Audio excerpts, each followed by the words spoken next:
through it all, I learned to depend upon his word. Through it all, I learned how to stand by myself.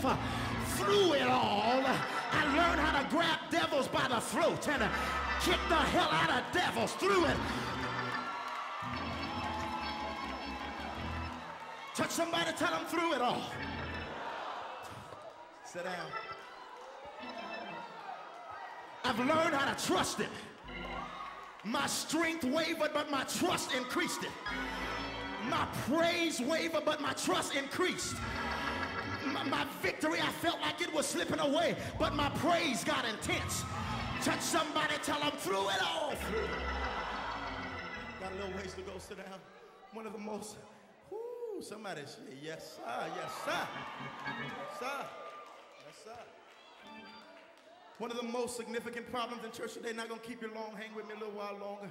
One of the most significant problems in church today is that we have developed this system of preaching that has caused believers to become totally and emotionally dependent on specific types of messages to ensure that they don't appear to be immature in the rest of other church folk. I want to say it again. We've developed this system of preaching in church that we got to preach a certain way to where you don't look immature in the midst of other church folk. In other words, we got to preach down every Sunday. I'm straightening some stuff out. We got to preach down to you every Sunday instead of preach up to you every week. And that's why the churches and most churches in America are right where they are this time this year, same place they were this time last year, because the pastor spent a whole year preaching down to you. Hold on, baby. You gonna make it. May not come when you want it. Keep climbing up the rough side of the mountain. Don't let go of your faith. Yeah, all of that stuff is true, and all of it is needed, but there comes a place where you have to release the man of God to preach up to you and to say, forget about what you're going through. Let me teach you how to use your faith. Forget about what you're struggling with. Let me teach you how to tap into the anointing. Forget about what they said about you. Let me teach you how to fast and pray. Forget about how they lied on you. Let me teach you about the gifts of the Spirit. And so we come to church expecting the message that the man of God is supposed to preach to come make us feel good about the mess we in. Yes, it's okay. It's okay. It's okay. You come to church expecting, and I'm trying to deliver my bishop from this today, expecting the man of God to become more than the will of God ever intended him to be for you. And so you come to church every week expecting Bishop to prop you back up because you lived a messy life all week long. I don't need no help on this one. I got this one.